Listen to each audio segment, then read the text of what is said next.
τυπικό βιντεάκι για να καταλάβετε τι γελάμε.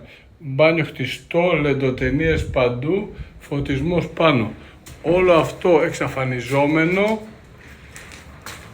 κουζίνα λάκα, φωτισμού στα πάντα, LED πάνω γραμμικά, εδώ επιπλωμένο.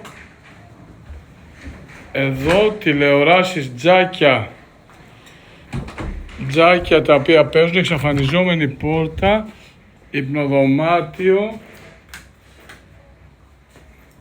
Εδώ υπνοδωμάτιο με καθρέφτες. Εδώ νοητά en suite μπάνιο. Εδώ φωτισμούς 1, 2, 3, όλο πατητές, τηλεοράσεις, τζάκια θα σας τα δείξω σε λίγο, με θέρμανση,